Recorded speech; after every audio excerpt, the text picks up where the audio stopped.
대방열림과 함께하는 가장 확실한 영양사 합격의 길. 영양사 강의 진행 20여 년 이상, 수많은 합격생들이 추천하는 영양사 특강, 5인의 영양사 합격 전문 교수팀, 20여 년 이상 꾸준히 보완되어 온 강의용 교재. 유사상호를 주의하세요. 대방열림. 안녕하세요. 네, 만나서 반갑습니다. 여러분들과 앞으로 식품위생을 같이 공부해 나갈 김지연입니다. 자, 우리 이제 식품위생 책 받아보셨잖아요. 이 식품위생은 이제 2달간 수업이 진행이 되는데요.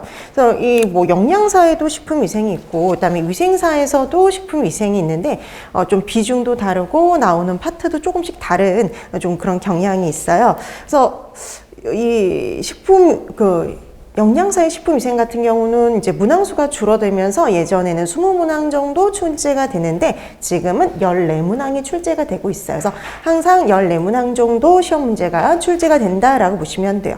그러니까 우리가 우리 지난 시간에 생리학 할 때 설명을 드렸죠. 급식, 위생, 법규 같이 이렇게 시험 문제가 출제가 되죠. 한 과목으로 묶여서 시험 문제가 나오지만요. 그래서 문제가 1번부터 그냥 60번까지 쭉 나열이 되어 있고, 근데 거기에 급식도 있고 위생도 있고 법규도 있는데 섞여 있진 않아요. 급식이 끝난 다음에 식품 위생 문제가 나오고, 식품 위생 문제가 끝난 다음에 마지막에 법규 문제가 나오기 때문에 뚜렷하게 구분이 됩니다. 섞여 나오진 않아요. 그러니까 보통 생리학이나 생화학 같은 경우는 섞여서 출제가 되지만 여기는 섞여서 출제가 되지 않고 구분해서 출제된다라고 생각하시면 돼요. 그래서 14문제가 이렇게 뭉쳐 있어요. 식품위생 문제가. 자, 이 식품위생 같은 경우 그러면 이제 어떻게 이제 출제가 되는지 한번 봐야 되는데요. 오늘 나눠드렸던 프린트가 있을 거예요. 수업 참고 자료 프린트가 있어요. 자, 그 수업 참고 자료 프린트를 보면 식품위생 출제 경향에 대해서 나와 있는데, 식품위생을 크게 보면은 5파트 정도로 나눌 수가 있어요. 그래서 식품위생관리 파트, 그 다음에 식중독 파트, 그리고 식품과 감염병, 그리고 그 다음에 기생충, 위생동물, 그리고 마지막 해썹. 이렇게 크게 5가지 분야로 나눠졌을 때요. 여러분 눈에 보이시죠? 식중독이 제일 중요하다는 거. 그래서 식중독에서 가장 많은 문제가 출제가 되고요. 그다음에 가장 중요한 파트입니다. 그래서 나중에 공부할 시간이 너무 없다 그러면은 식중독 파트라도 꼭 보고 시험을 보셔야 돼요. 그래서 식중독 파트가 가장 중요한 파트라고 생각을 해두시면 됩니다. 그래서 여러분 거기 식중독 보면은 식중독은 보통 8문제에서 9문제가량이 출제가 되죠. 8에서 9문제. 그다음에 식품위생관리 파트 보세요. 이 식중독 파트 다음으로 많이 나오는 곳이에요. 식중독 파트 다음으로 많이 나오는 곳인데 여기가 이제 2-3문제 정도 출제가 됩니다. 2-3문제. 그래서 식품위생관리 파트는 한 2-3문제 정도인데 적으면 2문제, 그 다음에 한 3문제 해서 2-3문제 정도 출제가 되고요. 만약에 이제 이렇게 되는 거예요. 식품위생관리 파트에서 3문제 나오면 식중독에서 8문제가 출제가 돼요. 그 다음에 만약에 식품위생관리 파트에서 2문제 나왔어요. 그럼 식중독에서 9문제가 출제가 됩니다. 그렇게 배정이 되어 있어요. 자, 그 다음에 식품과 감염병에서 1문제, 그 다음에 기생충 및 위생동물에서 1문제, 그리고 해썹에서 1문제, 각각 나머지는 1문제씩 출제가 돼요. 그래서 이 감염병, 기생충, 그 다음에 해썹에 대해서는 이제 주요한 사항들 위주로 해서 살펴볼 건데요. 근데 여러분 네 번째 기생충 파트에 기생충하고 위생동물이 같이 나와 있잖아요. 근데 여태까지 다 기생충과 관련된 시험 문제만 출제가 되는데 왜냐면 이 위생동물은요 어쩌다 한번 나오는 파트예요. 그러니까 몇 년에 한 번 나올까 말까 한 파트. 그래서 예전에도 20문항일 적에도 한 5-6년마다 한 번씩 시험 문제가 출제가 될 정도로 가끔 나오는 파트예요. 그래서 나중에 위생동물 파트 같은 경우에는 문제를 통해서 그냥 점검하는 정도로만 해도 충분하십니다. 자, 그래서 여러분 거기 보세요. 2019년, 2020년, 2021년 어떤 문제들이 나왔었는지가 다 표시가 되어 있죠. 그래서 여러분들이 참고적으로 보시면 되고요. 그래서 문항수는 위생관리에서 2-3문제, 그 다음에 식중독 파트에서 8문제나 9문제가 출제가 되는데 그 중에서도 가장 많은 파트를 차지하는 게 세균성이에요. 세균성 식중독이 가장 많은 분량을 차지하고 있죠. 그래서 세균성 식중독 문제가 보통 4-5문제 정도 출제가 된다고 보시면 돼요. 그래서 적으면 4개, 많게는 5문제가량. 자, 그 다음에 이제 자연독 파트가 이제 자연독하고 곰팡이독 문제가요. 자연독하고 곰팡이독 합쳐가지고 보통 두 문제, 많으면 두 문제, 적으면 두 문제, 많으면 세 문제가량 출제가 돼요. 그러니까 보통 두 문제가량인데, 저번에 그 작년 시험 문제에서 세균성 식중독이 좀 적게 나오면서요, 여기 이 자연독하고 곰팡이독에서 한 세 문제가량이 출제가 됐어요. 그 다음에 화학성 식중독은 항상 한 문제밖에 안 나와요. 화학성 식중독은 딸랑 한 문제 나옵니다. 근데 범위가 되게 넓어요. 되게 골고루, 되게 그 화학성 식중독 범위가 정말 넓은데 그 중에서 딸랑 한 문제 출제가 되기 때문에 나중에 포인트만 잡아서 간단하게 정리해 드릴 거예요. 그거 위주로 해서 정리해 두시면 됩니다. 자, 그 다음에 이제 감염병, 그리고 기생충, 그리고 해썹 파트에서는 한 문제가량씩 출제가 된다라고 보시면 되겠고요. 거기를 할 때 이제 중요한 얘기를 하겠지만, 식품과 감염병 파트는 우리가 나중에 경구 감염병하고 인수공통 감염병을 할 건데, 여태까지 나왔던 시험 문제는 다 인수공통 감염병과 관련된 문제들이었다라고 보시면 돼요. 그래서 지금 3년 내내 인수공통 감염병만 시험 문제 출제되고 있어요. 자, 그래서 이렇게 시험 문제 출제는 이런 경향을 띠고 있다라는 걸 참고해서 파악해 두시면 되는데, 그러니까 여러분들이 제일 중요한 파트가 뭔지를 이렇게 눈여겨보시면 돼요. 내가 뭘 위주로 해서 공부를 해야 되겠구나. 그래서 최소한 우리가 식품위생관리하고 식중독 파트만 제대로 해놔도 꽤 높은 점수를 받을 수 있는 과목이 바로 이 식품위생 파트라고 봐두시면 될 것 같아요. 자, 그럼 이제 오늘 이제 이 식품위생 첫 시간이어서요. 이 식품위생 관리부터 하나씩 진도를 나갈 텐데요. 우리가 생리학을 벌써 같이 한번 수업을 해봐서 수업이 어떻게 진행이 될지 이제 어느 정도 파악해 두셨을 거예요. 그래서 이것도 생리학과 마찬가지로 항상 수업 시간에는요, 기본 이론과 함께 문제를 항상 같이 볼 거예요. 그래서 기본적인 그 이론 내용하고, 그다음에 이게 어떻게 문제가 출제가 될 수 있는지, 그다음에 예전에 나왔던 시험 기출 문제 이런 것들을 같이 보면서 이런 형태로 시험 문제가 나왔으니까 이렇게 대비하면 된다라는 걸 같이 하면서 이렇게 복습도 하는, 그렇게 하고요.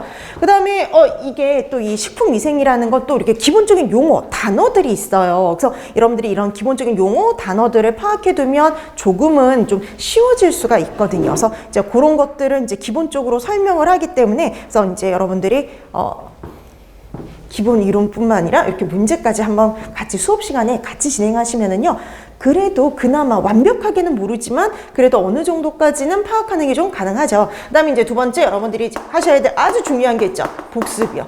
반드시 집에 가셔서 한번 복습. 그러니까 이게 이걸 달달달 외우는 건 아니라도 한 번이라도 정리를 해 두시는 게 필요하고요. 그 다음에 어떻게 이제 앞으로 공부할지 그걸 정리해 두고 한 번씩 봐두는 게 필요해요. 그 다음에 오기 전에 다음 주 오기 전에 또 한번 보셔야죠. 그래서 이런 내용들을 했었구나 다시 한번 확인을 해 두시고, 왜냐, 다음 시간부터 프린트물 나간다 그랬죠. 그래서 우리가 복습 프린트물이 나갑니다. 그래서 복습 프린트물을요, 항상 수업 시작하기 전에 나눠 드릴 거예요. 그럼 이제 여러분들이 그거 문제 한 10문제에서 한 20문제 사이인데 그 문제들을 미리 풀어 두시면 됩니다. 그래서 여러분들이 되도록이면 책 보지 말고 여러분들이 실력으로 좀 풀어서 내가 모르는 문제, 그리고 혹시 이렇게 깜빡하고 이렇게 넘어갔던 그런 내용들을 다시 한번 확인하는 시간을 가지면 좋을 것 같아요. 자, 그래서 여러분들이 이렇게 수업을 제대로 이렇게 활용을 하시게 되면은 어느 정도 복습이 가능해요. 그러니까 우리가 나중에 이제 아직은 시험이 꽤 남았죠. 꽤 남긴 했지만 그래도 이렇게 미리 해두게 되면 그래도 한번 봤던 것들이니까요. 그때 가서 복습하면 또 기억이 되살아나요. 자, 그래서 되도록이면 그날 했던 내용은 그날 가서 꼭 복습을 해주시면 될 것 같아요. 자, 그다음에 이제 항상 말씀드리지만 이제 카페 같은 경우도 적절히 활용해 주시면 좋을 것 같아요. 카페에 들어가 보셨나요? 거기에 여러 가지 자료들이 많이 올라가 있어요. 그래서 영양만점, 위생만점 카페에도 들어가가지고 여러분들이 거기 올려진 자료들도 좀 확인을 하시고요. 그다음에 이제 그 합격 수기 같은 것들도 보면서 어떻게 공부를 했는지 그런 것들도 한번 참고적으로 봐두시면 좋을 것 같아요. 그래서 거기들 문제 자료들 꽤 있거든요. 이제 그런 것들을 충분히 활용하시면 좋을 것 같습니다. 자, 그럼 이제 오늘은 첫 시간이니까 식품위생 관리 파트부터 이렇게 들어가도록 하는데요. 자, 이 식품위생 관리 파트는 예전에 이렇게 이곳저곳에서 있던 내용이 이렇게 합쳐진 파트예요. 그래서 이 범위도 솔직히 이 범위도 좀 되게 넓은 편인데, 그래서 여기에서 이제 봐야 될 것들이 좀 많다 보니까 식중독 다음으로 많아요. 그러다 보니까 이제 시험 문제에도 좀 많은 분량, 식중독 다음으로 많은 분량이 출제된다라고 생각하시면 될 것 같습니다. 자, 그럼 이제 식품위생관리 파트 1페이지부터 갑니다. 자, 근데 여러분 제일 먼저 뭐가 나왔냐면요. 개념 정리가 나왔어요. 그쵸? 개념 정리. 자, 개념 정리가 나왔는데 식품위생의 정의예요. 그래서 여러분 이 식품위생의 정의 같은 경우는 두 가지를 기억하시는데요. 식품위생법에 나와 있는 정의하고요. 그 다음에 세계보건기구 WHO의 정의를 파악해 두시면 됩니다. 자, 그러면 우선 먼저 식품위생법에 나와 있는 정의부터 볼게요. 자, 식품위생법에 나와 있는 식품위생의 정의를 보시면요. 식품위생이란 식품 첨가물, 기구, 용기, 포장을 대상으로 하는 음식물에 관한 위생이다. 자, 그럼 여러분 이 식품위생법에는 뭐가 포인트가 되냐면요. 대상이요. 그래서 여러분들이 이 대상을 알아두셔야 돼요. 대상. 자, 식품위생법의 식품위생의 정의에서 되게 중요한 건 대상이에요. 그러니까 우리가 보통 식품위생이다 그럼 당연히 식품은 포함이 되잖아요. 근데 식품뿐만 아니라 식품 첨가물, 기구, 용기, 포장까지가 다 대상이 된다라고 생각하시면 돼요. 그래서 여러분 앞으로 이제 법규 공부하실 텐데 학부 시절에도 법규 공부하시긴 했죠. 근데 여러분 이 법규 보면은 이런 표현이 되게 많아요. 식품 등 법규를 읽다 보면 우리나라 식품위생법을 읽다 보면은 식품 등이라는 표현이 되게 많이 나오거든요. 근데 여기 이제 생략된 게 그거예요. 식품 첨가물, 기구, 용기, 포장이 생략된 거라고 생각하시면 됩니다. 자, 그래서 식품 첨가물, 기구, 용기, 포장까지가 다 식품위생의 대상이 된다라고 봐두시면 돼요. 그래서 이렇게 대상을 파악해 두시면 되겠고요. 그 다음에 두 번째. WHO의 정의 한번 보세요. 여기는 식품의 생육, 생산, 제조로부터 인간이 섭취하기까지 모든 단계에서요. 식품의 안전성, 건전성, 완전 무결성을 확보하기 위한 모든 수단을 가지고 식품위생 이렇게 정의를 하고 있어요. 자, 그럼 여기는 포인트가 뭐냐면 처음 생육하는 단계부터 생육, 제조하는 단계에서부터 사람이 섭취하기까지 모든 단계에서요. 세 가지를 확보하는 거예요. 완전성, 건전성, 완전 무결성이요.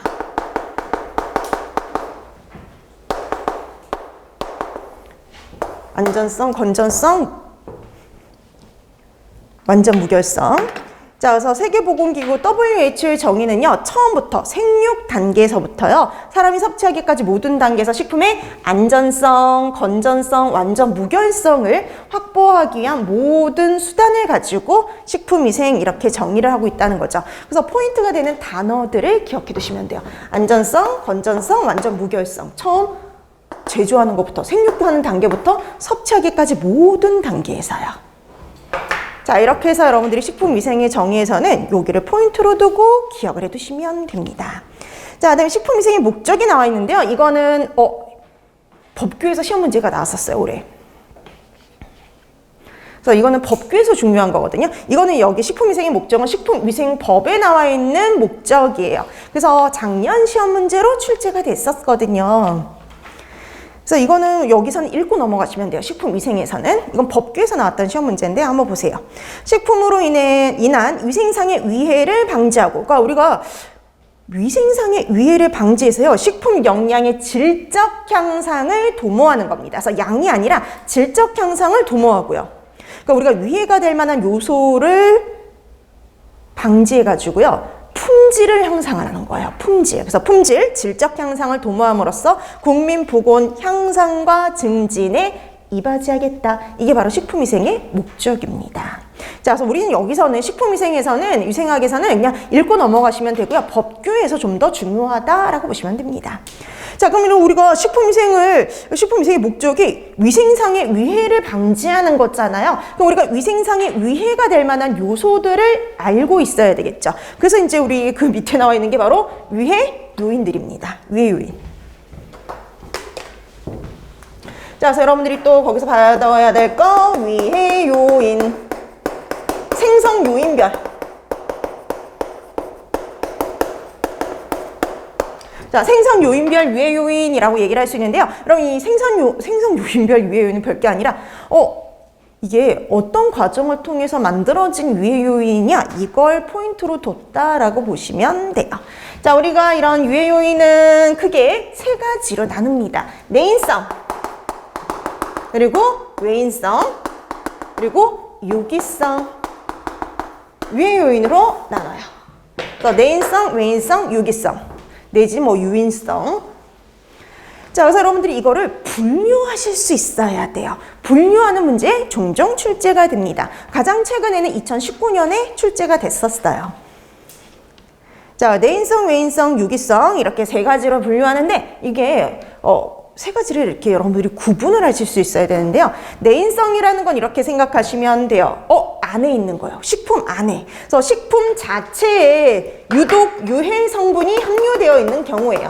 식품 자체.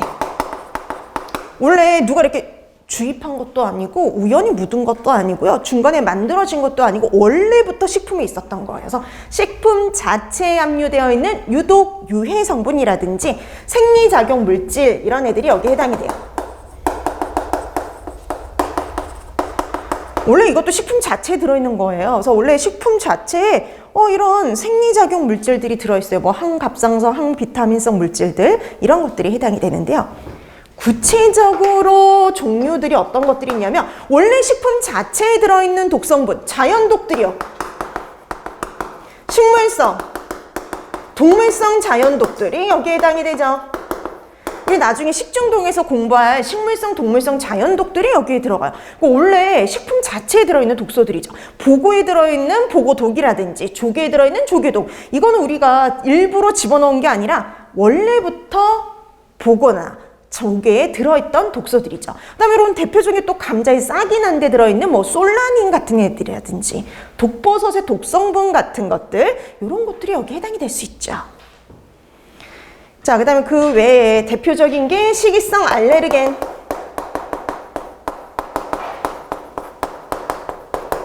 식이성 알레르겐? 우리 복숭아 먹고 알레르기가 일어나는 사람도 있죠. 달걀이라든지 아니면 밀가루에 알레르기가 있는 사람들이 있어요. 그건 원래부터 식품에 들어있는 성분 때문에 발생하는 거잖아요. 그래서 그것도 내인성 유해 요인으로 분류됩니다. 이런 식이성 알레르겐. 알레르기를 유발하는 물질들 이런 것들도 내인성 유해 요인이에요. 자, 그 다음에 두 번째 외인성 가면은요. 여러분 대다수는 외인성이라고 보시면 돼요. 그래서 이거는 외부로부터 들어온 거예요. 외부로부터 유입. 혼입된 거다라고 보시면 돼요.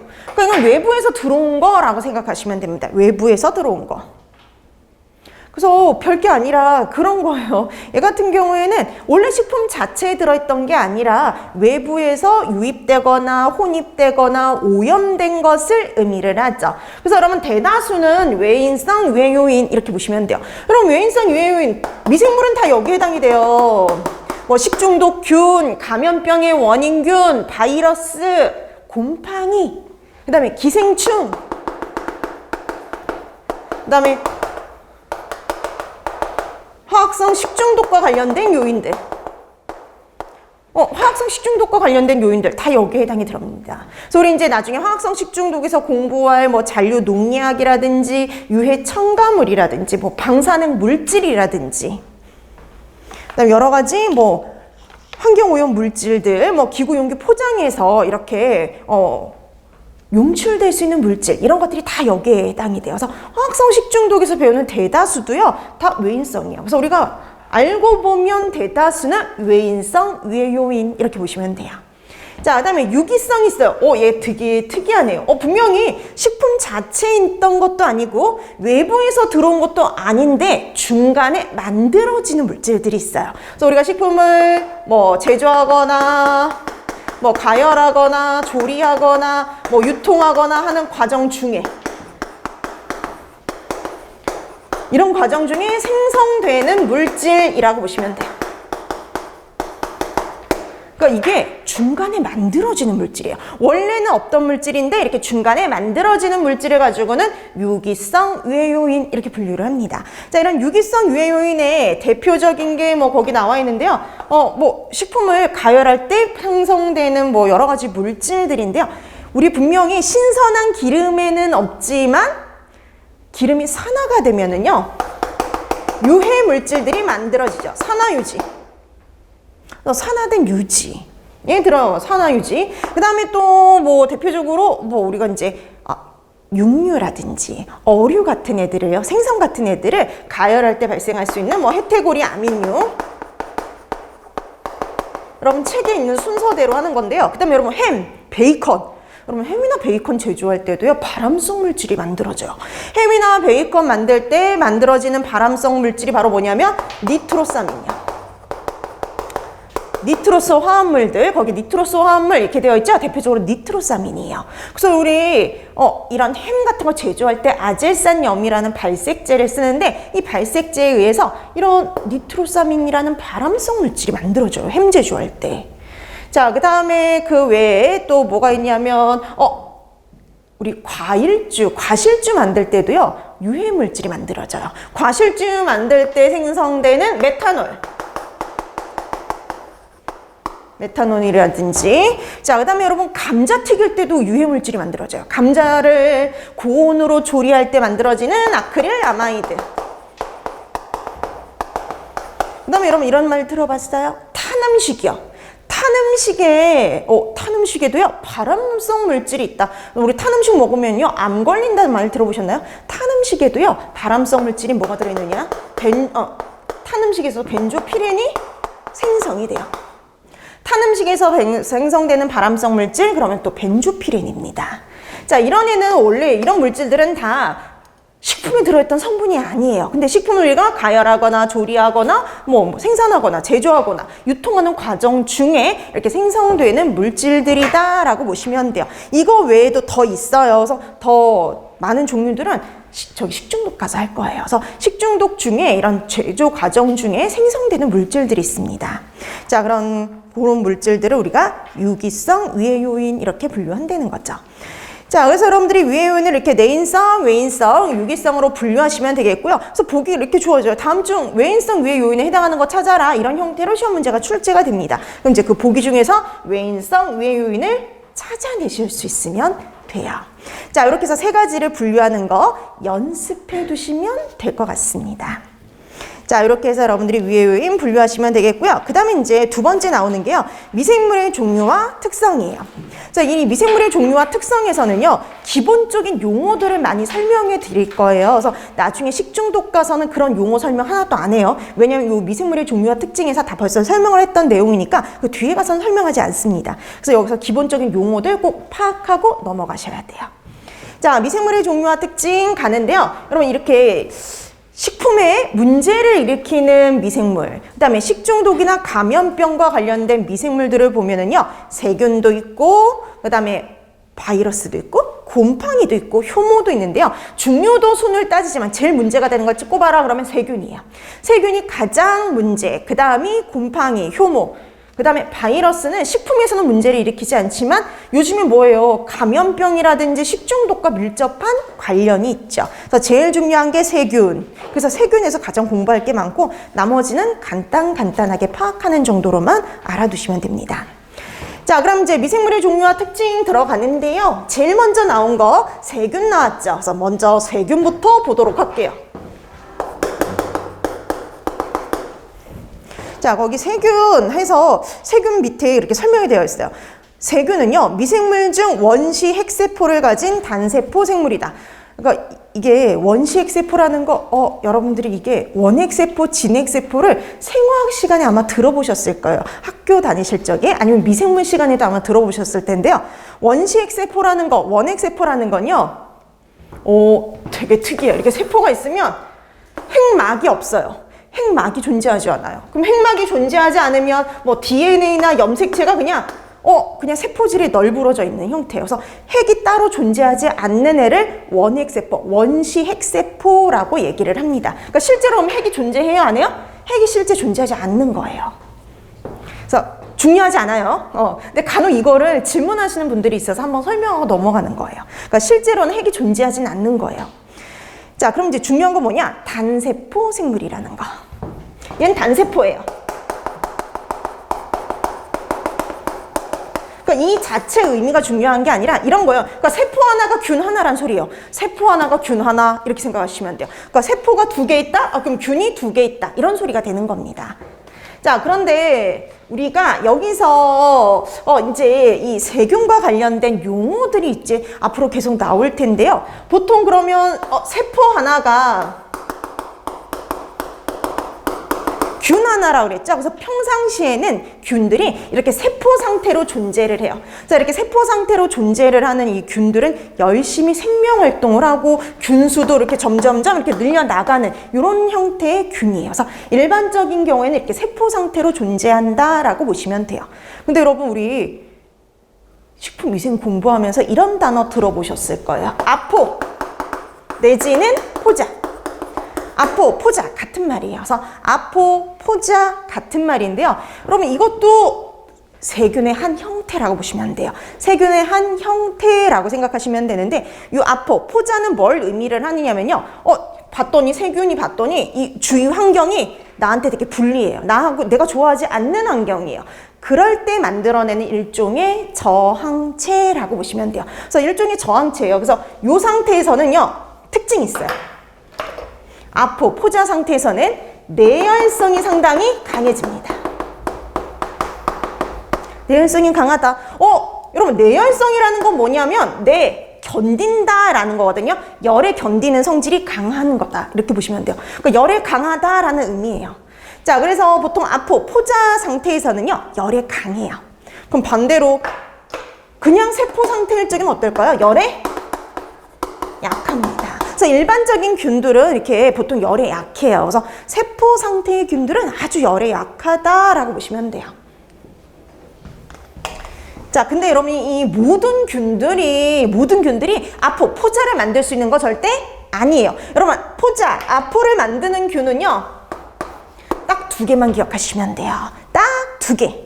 자, 그러면 여러분, 시험 문제에서도 예전에 뭐 이렇게 나온 적 있어요. 다음 중 내열성 아포, 포자를 만드는 균은, 이게 시험 문제로 나와요. 그럼 내열성 아포를 만드는 균은요, 항상 앞에 붙는 단어가 딱 2개가 있습니다. 하나는 바실러스 속, 하나는 바실러스, 하나는 클로스트리디움. 딱 2개예요. 자, 그래서 여러분들이 이 2개만 잘 기억하시면 돼요. 그래서 내열성 포자를 만든다, 아포를 만든다, 그럼 딱 2개요. 바실러스 아니면 답이 클로스트리디움이다. 이렇게 보시면 돼요. 식중독에서도 항상 바실러스, 클로스트리디움, 뭐 감염병에서도 바실러스, 클로스트리디움. 이렇게 시작하는 균을 찾으시면 돼요. 자, 그래서 앞에 바실러스가 붙거나 클로스트리디움이 붙으면은요, 내열성 포자를 만든다, 내열성 아포를 만든다라고 기억해 두시면 돼요. 자, 근데 여러분, 이제 나중에 가서 절대 헷갈리면 안 되는 게 있어요. 뭐가 있느냐면 독소라는 말이 있어요. 독소. 세균이 만들어낸 독소. 자, 그래서 보통 이렇게 세균이 있으면 세균이 이렇게 독소를 만들어요. 독소를 만들어서 이제 뭐 밖으로 내보낸다든지 아니면 자기가 갖고 있을 수 있는데, 이 독소하고 세균은요, 별개의 물질이에요. 그러니까 세균은 그 균 자체를 의미하는 거지만 독소는 균을 의미하는 게 아니에요. 균이 생성한 물질입니다. 그래서 균과는 정반대의 특징을 가질 수도 있어요. 그러니까 별개의 물질이라는 거 구분해 두시면 돼요. 그래서 얘는 균을 의미하는 게 아니라요, 균이 생성한 물질이에요. 그래서 여러분, 간혹 아니 균은 왜 열에 강한데 독소는 열에 약해요? 별개의 물질이니까 특징도 다른 거예요. 왜냐면 이게 식중독 가면 그런 게 나오거든요. 세균은 분명히 열에 강하다고 그랬는데 독소는 열에 약하다든지 정반대의 특징을 갖고 있는 경우가 있어요. 왜냐? 별개의 물질이니까. 전혀 관련 없는 물질이에요. 별개의 물질이니까 균 자체가 아니기 때문에 얘는 특징이 다를 수가 있어요. 자, 그래서 독소는 균을 의미하는 게 아니다라고 기억해 두시면 돼요. 균 자체를 의미하는 건 세포 상태의 균, 아포 형태의 균, 이런 형태라고 보시면 돼요. 요게 바로 균 자체를 지칭하는 용어들입니다. 자, 그러면 구분되셨죠? 자, 그 다음에 거기 밑에 보세요. 이 분열법에 의해서 증식한대요. 자, 그러면서 뭐 이거 되게 중요한 건 아닌데, 이 분열법에 의해서 증식한다. 그러니까 여러분, 이게 하나였던 게 내가 좋아하는 조건에서는요, 하나였던 게 증식해서 몇 개가 되는 거예요? 2개가 되는 거예요. 이런 식으로 늘어나는 거예요. 이 2개가 또 다시 4개가 되는 거죠. 이런 식으로 증식하기 때문에요, 증식 속도가 가장 어떨까요? 빨라요. 그렇게 생각하시면 돼요. 그래서 곰팡이나 효모보다 우세하게 더 잘 자랍니다. 더 빠르게 증식할 수 있어요. 자, 그 다음에 첫 번째 세균의 형태 나오네요. 세균의 형태. 자, 세균의 형태는요, 대다수는 뭐라고 보시면 되냐면 간균.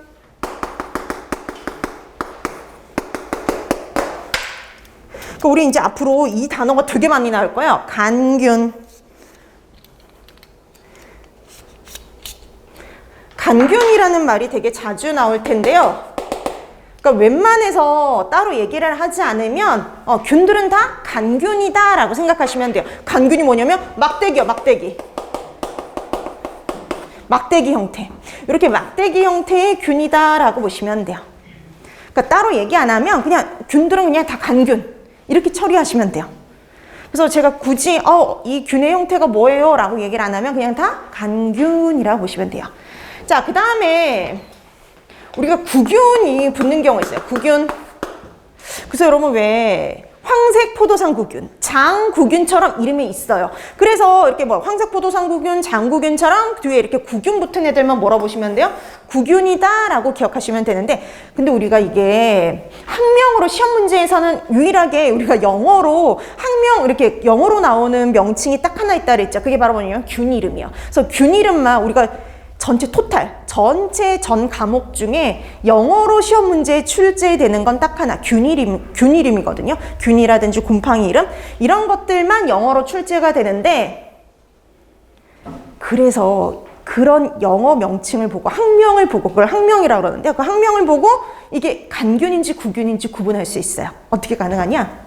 구균들은 다 이렇게 끝나요. 코, 커스 이렇게 끝나요. 코코스로 끝나면 얘네들은 다 구균이에요.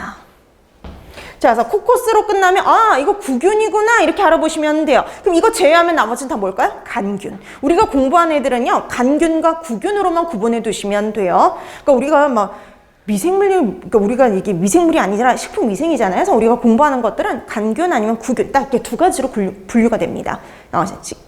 세균들은. 그래서 이렇게 코코스로 끝나는 균이 아니면 나머지는 다 간균 이렇게 기억하시면 돼요. 자, 그 다음에 두 번째 세균의 증식 조건이 나와 있어요. 자, 여기도 이제 좀 봐둬야 될 것들이 있어요. 자, 세균의 증식 조건. 첫 번째 식품 나오죠. 식품. 자, 식품을 보시면은요, 특히 미생물들이 좋아하는 식품이 있어요. 자, 그걸 우리가 뭐라 그러냐? 잠재 위해식품이라고 얘기를 해요. 그래서 예전에는 잠재 위해식품 이렇게 얘기를 했는데, 이게 미국에서 사용하는 용어를 가지고 온 거거든요. 근데 그게 미국에서 바뀌었어요, 용어가. 시간, 온도 관리가 필요한 식품으로요. 그래서 식품 위생 책들을 보면은 이렇게 아직도 그냥 잠재 위해식품 이렇게 쓰는 책들도 있고, 그다음에 바뀐 용어인 시간, 온도 관리가 필요한 식품으로 쓰는 책도 있기 때문에 두 가지를 같이 봐두세요. 그래서 잠재 위해식품 내지는 시간 온도 관리가 필요한 식품. 그래서 미생물이 성장하기 수월한 식품이어서요, 시간 온도 관리에 주의해서 취급하지 않으면 식중독을 유발하기 쉬운 이런 식품이 바로 시간 온도 관리가 필요한 식품이에요. 자, 보통 이런 시간 온도 관리가 필요한 식품들은 어떤 식품들이 많느냐? 단백질에 함유하고 있으면서 pH가 중성에 가깝거나 그다음에 수분 활성도가 높은 식품들이 바로 여기에 해당이 돼요. 그래서 대부분의 동물성 식품은 다 여기에 해요. 그래서 생 혹은 익힌 동물성 식품들은 다 여기에 해당이 됩니다. 자, 그래서 이렇게 식품 중에서도 이렇게 미생물이 증식하기 되게 손쉬운 이런 식품들이 있더라. 이런 식품들은 더 주의할 필요가 있겠죠. 자, 그 다음에 두 번째, 적정 pH. 자, pH가 영향을 미쳐요. 자, 근데 우리가 보통 세균은요, 수치는 정확하게 기억을 못해도 중성부군이라고 기억하시면 돼요. pH가 중성일 때. 6.8에서 7.2 이 정도면 거의 중성에 가깝잖아요. 그래서 이렇게 중성일 때 특히 잘 생육을 한다라고 보시면 돼요. 자, 그래서 세균은 pH가 거의 중성일 때 가장 잘 자라요. 근데 여러분 보세요. 곰팡이라든지 효모는요, pH가 3 내지 5 사이에서 잘 번식을 해요. 3 내지 5. 근데 여러분 더 낮은 pH에서 발육하는 건 곰팡이에요. pH가 더 낮은 곳에서. 그래서 가장 낮은 pH에서 발육하는 건 곰팡이에요. 그래서 얘네들은 pH가 약산성일 때 잘 발육을 하죠. 그래서 얘도 뭐 수치는 이렇게 정확하게 몰라도 pH가 좀 낮을 때 잘 발육한다. 이 정도 기억을 해두시면 돼요. 그래서 pH가 낮은 식품에서 문제가 되는 거 뭐예요? 곰팡이나 효모. 근데 둘 중에 더 낮은 pH에서 더 발육하는 거 곰팡이. 이렇게 기억을 해두시면 됩니다. 자, 그래서 이렇게 pH에 따라서요, 이렇게 문제가 되는 식품이 달라질 수 있어요. 그래서 보통 pH가 중성인 식품에선 세균들이 문제를 일으키고요. pH가 낮은 식품, 우리 pH가 낮은 식품의 대표적인 게 귤 같은 거죠. 귤 같은 pH가 산성인, 이런, 그 과일 같은 데 있잖아요. 그런 데서 문제가 되는 거 보면, 우리 귤 생각해 보세요, 겨울에. 귤 잘못 보관하면 거기 뭐 피어요? 곰팡이 피잖아요. 그거 생각하면 돼요. 자, 이렇게 pH가 낮은 식품에서 문제가 되는 거 곰팡이, 내지는 효모다라고 봐두시면 됩니다. 자, 이렇게 해서 pH가 영향을 주고요. 그 다음에 세 번째 또 뭐가 나오냐? 시간이요. 시간. 자, 그냥 시간은 간단하게 볼게요. 자, 시간은 세균의 최적 pH, 시간이 경과됨에 따라 대수적으로 그 수가 증가한다. 이거 기억나시죠? 하나였던 애가 몇 개로 늘어났어요? 2개로. 2개였던 게 또 몇 개로 늘어났어요? 4개로. 이렇게 늘어나죠. 그래서 대수학적으로 증가한다라고 얘기를 하는 거예요. 자, 그 다음에 또 보시면은요, 세대 시간이라는 말이 나와 있죠? 이건 뭐 되게 중요한 건 아닌데, 이렇게 하나였다가 2개로 늘어나는데 걸리는 시간. 이렇게 보시면 돼요. 이렇게 배로 늘어나는데 걸리는 시간을 우리가 세대 시간이라고 보시면 돼요. 그럼 여러분, 세대 시간이 짧은 게 좋을까요? 짧으면 문제가 될까요? 아니면 길면 문제가 될까요? 그쵸, 짧을수록 문제가 돼요. 그래서 여러분 장염 비브리오균 나중에 식중독 가서 공부를 할 텐데 이 장염 비브리오 같은 경우에는 세대 시간이 10분이에요. 그러니까 10분만 지나면 2배로 늘어날 수 있는 거예요. 하나가 2개로 늘어나는 건 문제가 안 되는데 10의 6승에서 늘어나면 어마어마하겠죠. 자, 그래서 이렇게 세대 시간이 짧을수록 문제가 되기 쉽습니다. 그 다음에 네 번째, 온도. 온도가 또 영향을 미쳐요. 자, 우리가 균을요, 온도대에 따라서 이렇게 나눌 수 있어요. 저온균, 그 다음에 중온균, 그리고 고온균. 말 그대로 저온균은 저온에서 잘 증식하는 균, 중온균은요, 우리가 중간대 온도에서 잘 자라는 균, 이런 거죠. 그럼 이 중에서 제일 문제가 되는 애는 누구냐? 요거야. 중온균. 그래서 여러분 대다수는 중온균이다 라고 보시면 돼요. 그래서 우리가 알고 있는 균들은 대다수가 다 중온균입니다. 그래서 특별히 얘기를 안 하면 중온균이에요. 거기서 그래서 첫 번째 가로 있죠. 중온균 들어가면 돼요. 그래서 자연계에 가장 광범위하게 널리 분포된 균이 바로 뭐예요? 중온균. 그래서 대다수는 중온균이다 이렇게 기억하시면 돼요. 식중독균도 그렇고 부패균도 그렇고 대다수는 중온균. 자, 그 다음에 저온균 이렇게 나와 있는데 여러분 그 저온균 중에 문제가 되는 균이 있어요. 그러니까 우리가 이렇게 저온에서 증식할 때 특히 문제가 되는 대표적인 저온균이 있는데요. 걔가 바로 뭐냐면 슈도모나스입니다. 슈도모나스. 최근에는 안 나왔는데 그러니까 얘는 충분히 앞으로도 나올 수 있는 균이에요. 그래서 저온균의 가장 대표가 되는 거 슈도모나스. 그래서 저온성 유해균은 대표적으로 슈도모나스가 있다라고 얘기를 했죠. 그래서 저온에서도 충분히 부패를 일으킬 수 있어요. 우리가 냉장고에 보관한 식품이 부패됐다. 그럼 주로 슈도모나스가 주원인균이에요. 자, 근데 부패와 관련된 부패 변질과 관련된 가장 대표적인 저온균이 슈도모나스잖아요. 근데 여러분 이것도 같이 기억해 두세요. 식중독 균 중에 저온에서 증식해서 문제가 되는 균들이 있어요. 그러니까 우리 식중독 균들도 대다수는 뭐였어요? 중온균이잖아요. 근데 식중독 균 중에서도 저온에서 증식 가능하기 때문에 문제가 되는 애들이 있어요. 자, 그래서 두 가지를 알아두시는데요. 하나는 여신이야. 그리고 하나는 리스테리아야. 그래서 여러분 시험 문제에서 이렇게 나와요. 다음 중에서 저온에서 증식하며, 그래서 5도씨에서 증식 가능하며 이런 말이 나오면 답은 둘 중에 하나예요. 여신이 아니면 리스테리아. 자, 그래서 식중독을 할 때 저온에서 증식 가능하며 5도씨에서 증식 가능하며 이런 말이 붙으면 답은 둘 중에 하나라고 보시면 돼요. 여신이 아니면 리스테리아. 자, 그래서 같이 정리해 두세요. 그래서 부패균으로서 대표적인 저온균은 슈도모나스. 식중독 균 중에서 저온에서 증식 가능하기 때문에 문제가 되는 건 여신이야, 리스테리아. 이렇게 봐두시면 되죠. 자, 그 다음에 위험온도대라는 말이 있어요. 위험온도대. 우리가 위험온도대는 뭘 가지고 위험온도대라고 얘기하냐면 미생물이 증식 가능한 온도대이기 때문에 주의를 해야 되는 온도대라는 의미거든요. 자, 이런 위험온도대는 5에서 60도씨입니다. 그래서 5에서 60도씨.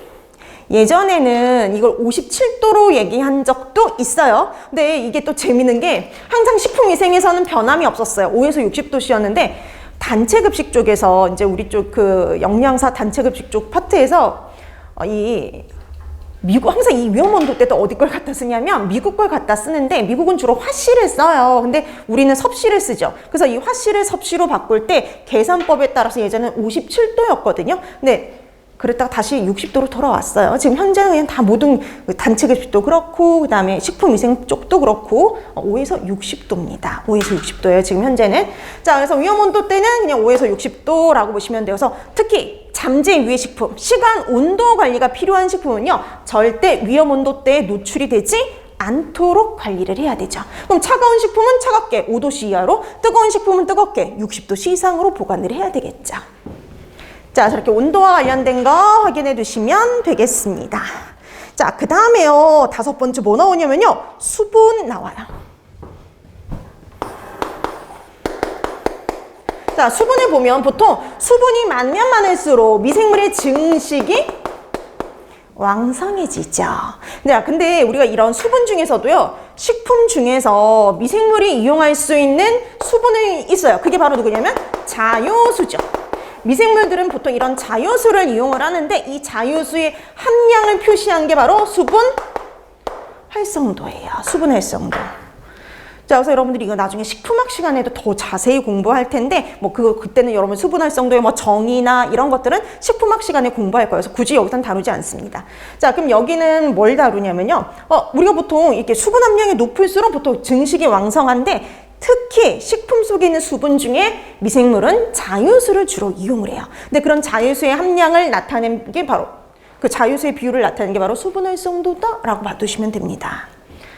자, 그러면 이제 우리가 봐야 될 건 이거예요. 발육을 위해서 필요한 최저 수분 활성도를 비교하는 거. 발육을 위해서 필요한 최저 수분 활성도를 비교해 보니까 가장 많은 수분을 필요로 하는 게 누구냐면 세균, 그 다음이 효모, 그리고 곰팡이의 순서예요. 곰팡이. 근데 수치도 있긴 하죠. 세균은 0.90 내지는 9일 이상, 그 다음에 효모는 0.88 이상, 그 다음에 곰팡이는 0.80 이상. 그래서 이게 0.88인 책도 있고 0.85인 책도 있어요. 그래서 수치는 되게 중요하지 않은데 순서는 반드시 기억해 두셔야 됩니다. 자, 그 다음에 이거보다 더 낮은 수분 활성도에 생육 가능한 게 있어요. 내건성 곰팡이. 이거보다 더 낮은 수분 활성도에 생육 가능한 게 있어요. 내삼투압성 효모요. 그래서 내삼투압성 효모는요. 최적 발육 최저 수분 활성도가 0.60이에요. 그래서 가장 낮은 수분 활성도에서 생육 가능한 거 내삼투압성 효모가 되는 거죠. 그래서 예전에 이렇게 시험 문제가 나온 적이 있어요. 다음 중 가장 낮은 수분 활성도에서 생육 가능한 것은 뭐 세균 효모, 곰팡이, 내건성 곰팡이, 내삼투압성 효모 이런 식으로 나왔는데 그때 내삼투압성 효모가 되는 거죠. 그래서 0.60. 그래서 이게 내삼투압성 효모가 0.60 이상이잖아요. 발육하기 위한 최저 수분 활성도가. 그래서 우리가 식품을 수분 활성도를 0.60 이하로 보관을 하게 되면은요, 미생물의 증식을 완벽하게 억제할 수 있어요.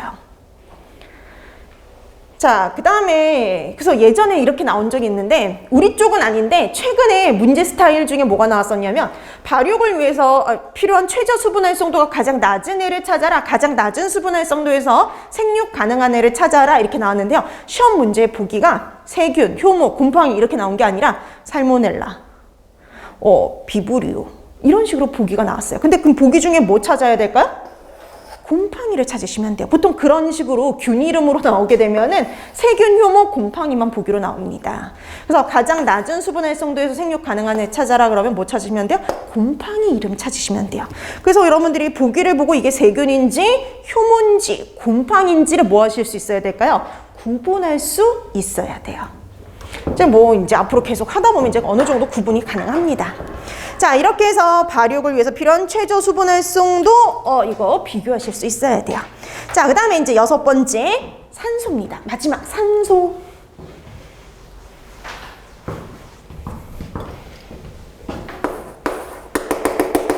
자, 마지막 산소 보도록 할게요.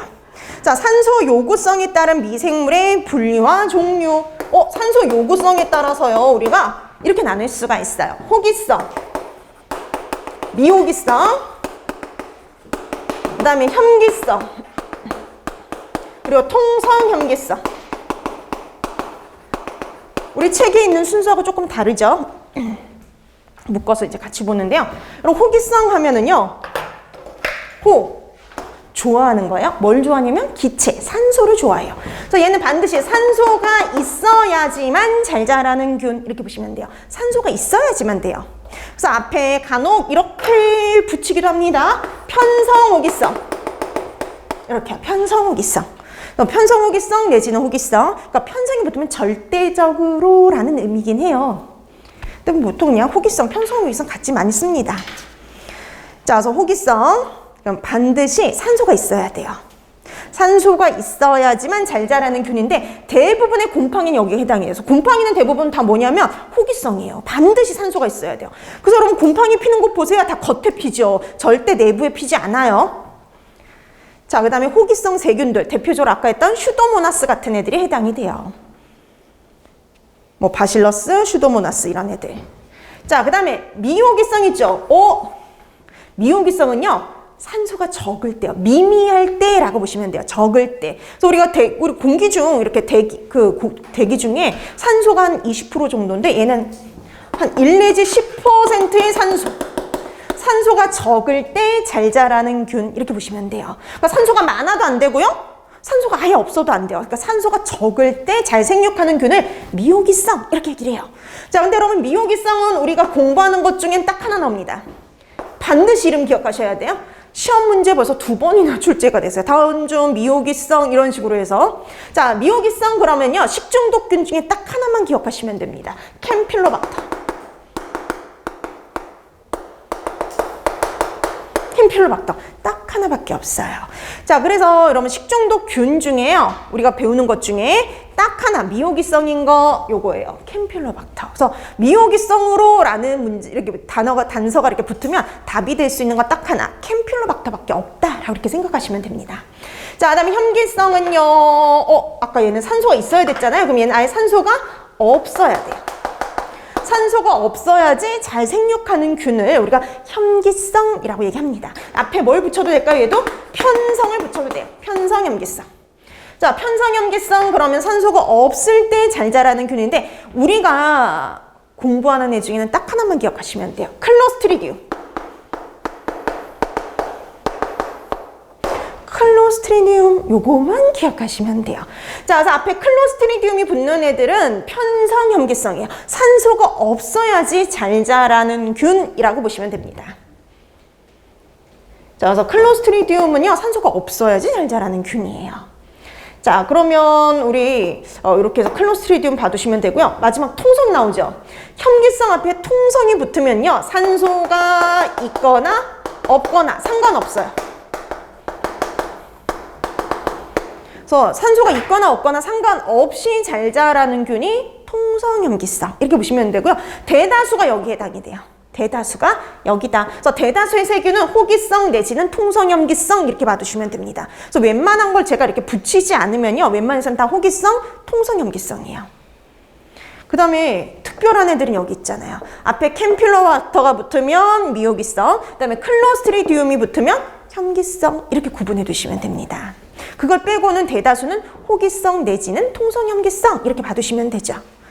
그래서 여러분 세균도 법칙이 있어요. 봤더니 대다수의 애들은 생긴 모양으로 따졌을 때 뭐였어요? 막대기, 간균이었고요. 그 다음에 대다수 온도대로 따졌을 때 뭐였어요? 충운균이었죠. 그리고 대다수 산소 요구성에 따르면은 대다수는 뭐였어요?